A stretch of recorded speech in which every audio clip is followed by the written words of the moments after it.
I like to customize all my stuff. I think it helps build a closer relationship to the stuff that you use every day when you put a little personal touch on it. And I had some new items enter my fold, so I thought I would show off a little bit of that process and talk about why I like to do it, because that's the hardest thing to explain, and hopefully inspire you to build a closer relationship to the things that you own and that you use. And at the end of the day, it's just fun. I like to do it. Let's get started. So the first thing that we're actually going to be customizing is my Switch 2. Oh, you can see me in the reflection. With expensive things or technology things like this, I don't like to do too many permanent customizations just in the instance that I have to enact a warranty or use a company's repair service. So for this, I think what we're going to do is parrot what I did on my Lenovo Legion Go, in that we're going to hide the inscription underneath the hinge. Now the trick with that, Legion Go has this nice big beefy kickstand. The Switch 2 does not. However, I still think I might be able to fit in these spots here, maybe do initials over here and the date I got it over there. I think that's going to be what works. For this specific brand of non-permanent customization, I like to dip into here and use Posca paint pens. Now the question becomes what color we want to do. I think I might go silver to match this sort of gray color on the back of the Switch 2. I might have to go at it from this side so I can fit my hand in there. Being left-handed kind of complicates things sometimes.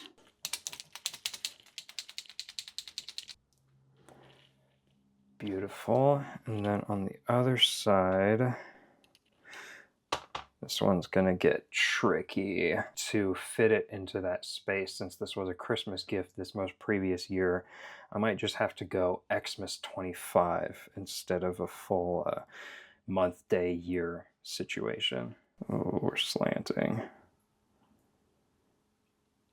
Okay, running out of room a little bit, so let's squish the 25 into that corner.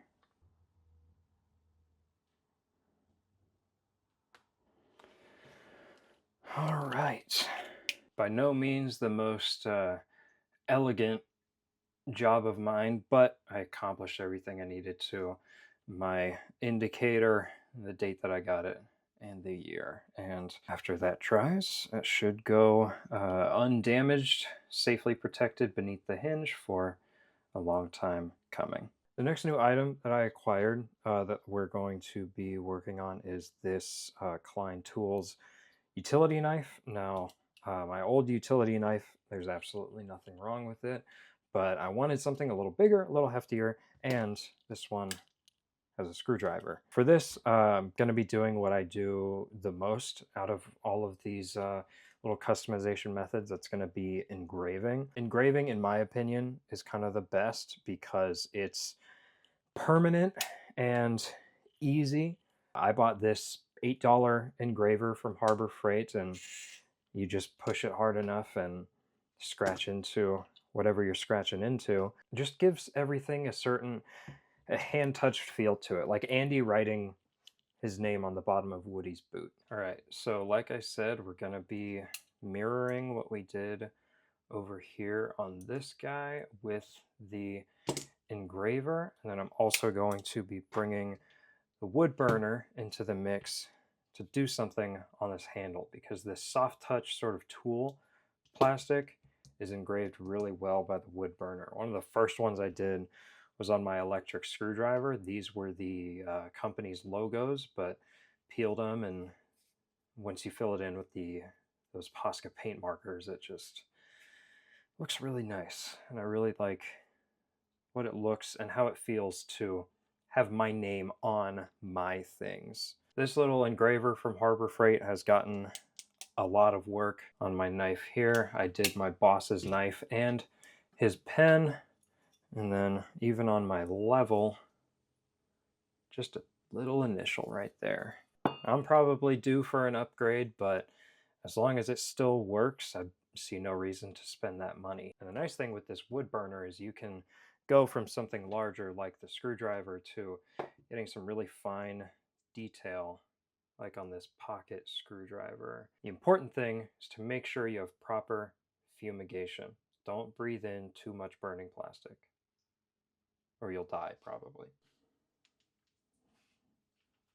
I should probably take the blade out of this, huh? That's just some an unnecessary danger element to the project. Let me also put on safety glasses. Haha.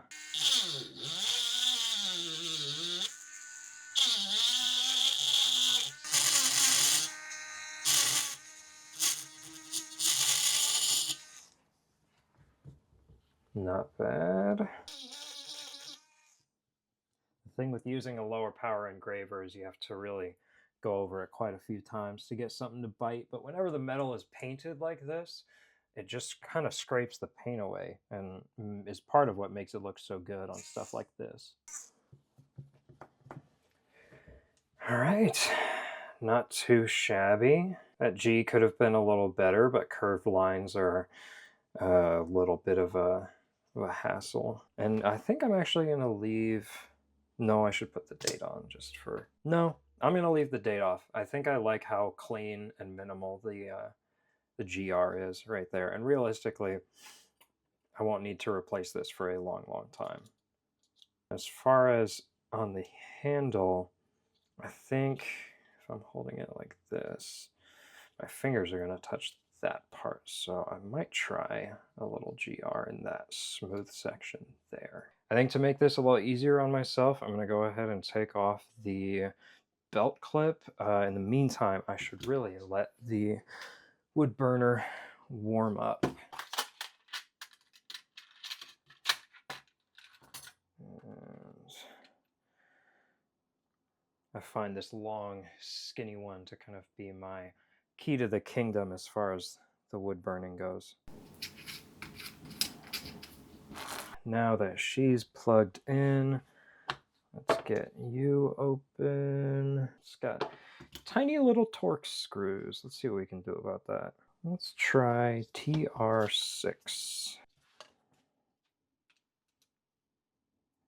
Oh, and we nailed it first try. God, it's a good feeling. Nothing worse than the guessing and checking. Let's make sure we don't lose those. Very nice. Wood burner's starting to heat up. Let's move all of this out of the way. Once again, Harbor Freight purchase. Where'd my engraver go? I'm trying to make a point. $20 or less at Harbor Freight. You can customize all of your things and have items that are one of one, which I think is so cool and so exceptionally rare in the society of overconsumption and the trend of, you know, capitalistic rule, etc. For those of you that are film-minded, sorry to jump the 180 a little bit, but this is the type of fine detail work. Now, I did just use this not too long ago, so there's going to be some melted plastic on there. Oh, fuming it out. Let me go get my fan. Just a cheapo little USB camping fan like this I find is sufficient and doesn't take up too much space, and you might be able to match it to your desk mat like I have here.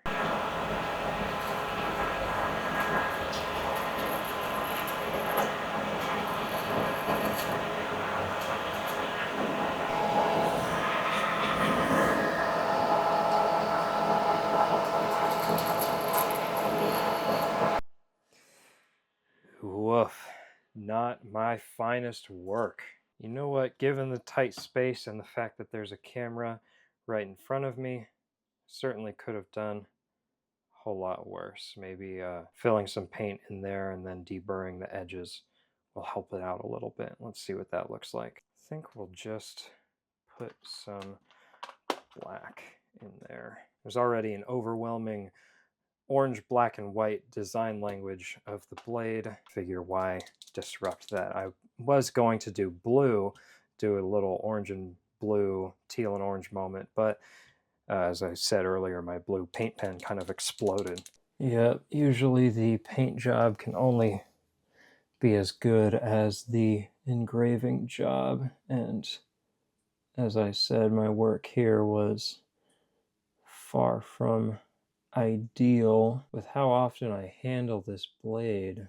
Hopefully all of this rogue paint around the edges will sort of naturally get taken away and the deeper stuff in those grooves will stay. But for now, that's the suggestion of a G, and then my other initials are pretty plain. So we'll call that a mixed success for now.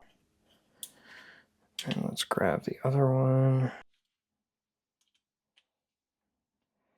And boom, perfectly pocket clippable. Oh, I didn't even, wow, I cooked with that. What? I didn't even know that was going to be popping out on that side. That looks pretty clean. Huh, wasn't that just a happy little accident? You know what? This is a full success. I don't care. Half success plus happy accident, I'm going to say that equals a win. So we are 2 for 2 on the customizations. Now, of course, the most important part is to clean up your workspace. Now, the last thing I'm going to be working on is this new tape measure, which I haven't even taken out of the box. So let's just go ahead and... Oh, man. She is beautiful. Now, there's not much special about it, except for the fact that, you know, it's metal and it's a really satisfying ratcheting click. I don't think I'm a fan of this brand logo. It looks a little bit too Microsoft Word default. And I don't know if this is a decal, but I think I want to try and gold leaf this one. I don't know how that's going to go. I gold leaf rarely, so let's just see what I can do about that logo. Yeah, so in my brief time just kind of messing with it, I was already able to get a corner up. So I think we're just going to see what we can do about getting underneath this adhesive.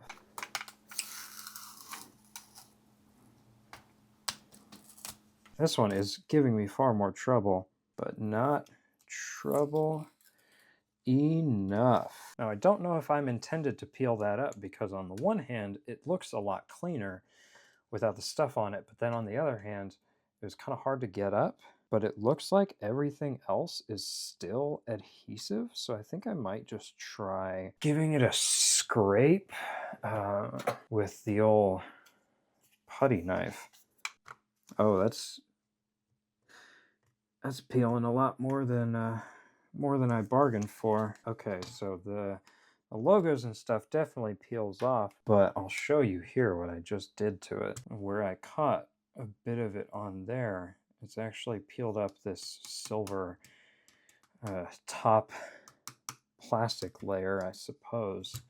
So I'm going to have to be a little bit more careful, but that logo should come off no problem. Yeah, so as I thought, with just a fingernail and a can-do attitude, I was able to get the branding off on both sides. There's still a bit of sticker residue, which I'll hit with some isopropyl alcohol. There was also a sticker on the bottom advertising the strong magnetic base, and I was like, okay, great, I'll peel that sticker off. Well, as you can see, it didn't come off very easily, and the magnet is literally right there. So I think I might just cut a piece of some black gaff tape to kind of sit flush to there after I clean that up, just to give it a little bit cleaner of a look. And then I'm still thinking for the gold leafing on this, since the plastic was soft enough to just come up like that with my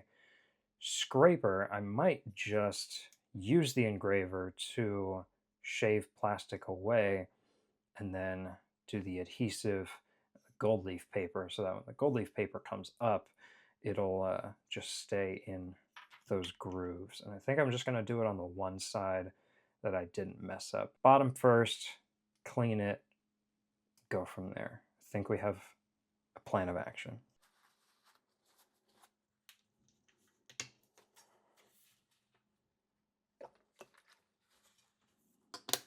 Hoping this doesn't take off any shitty silver paint.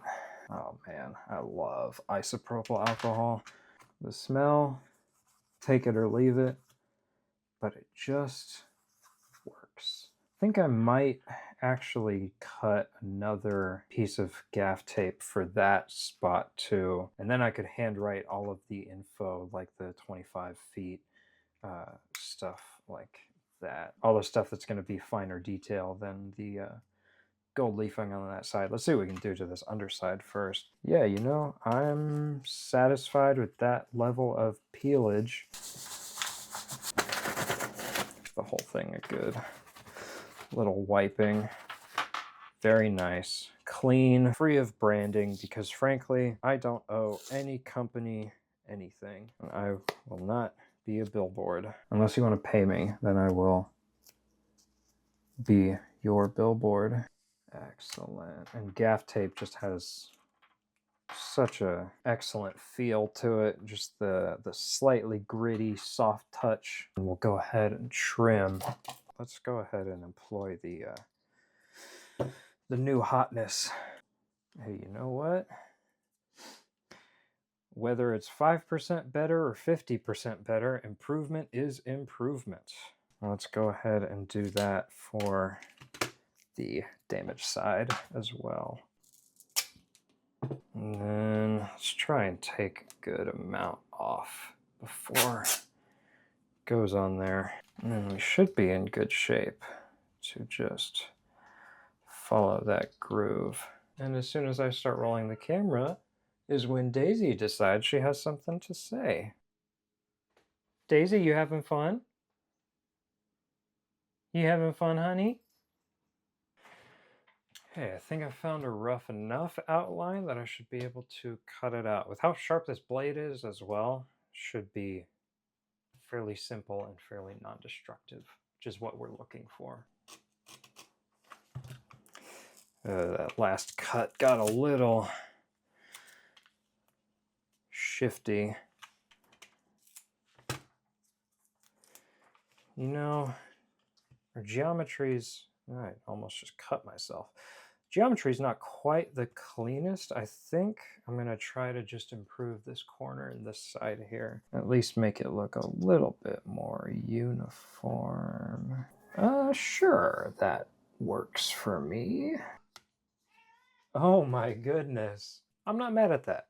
At least it is a clean edge. Obviously, I didn't just tear the tape off. The bottom is nice and redone. Now, the gold leafing. No time like the present. I'm gonna be honest, this might be the scariest engraving I've had to do, because if I messed this up, I don't know how I would salvage it. Nothing left to do but start.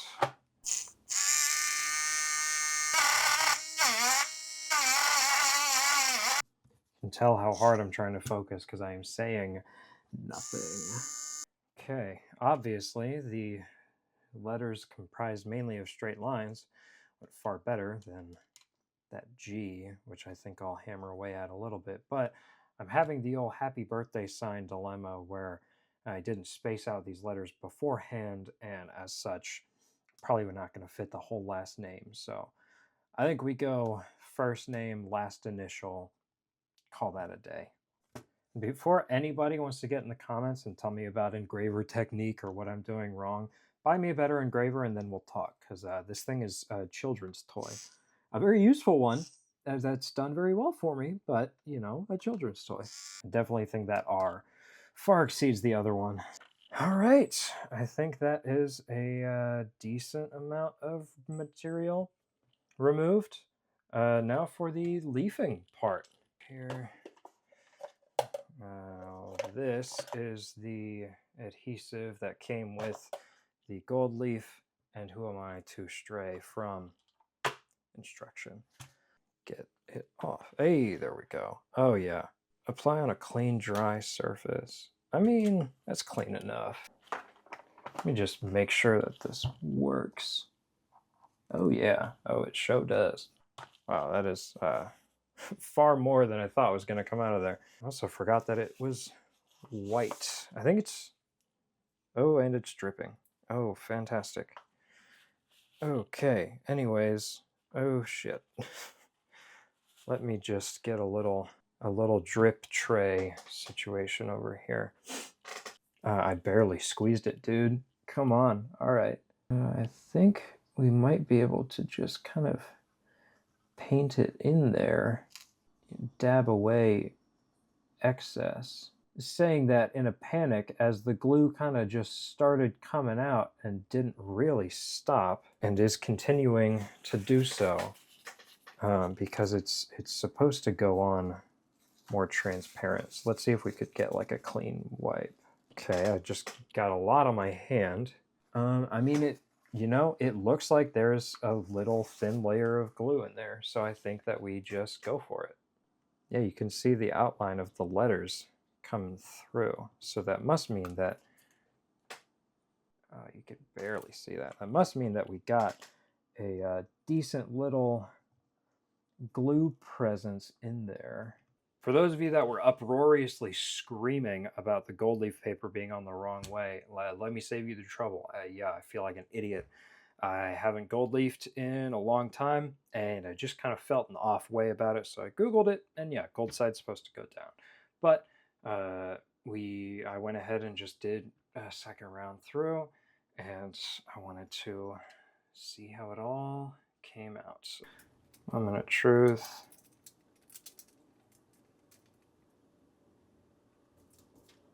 Okay. Yeah, not a lot stayed in there.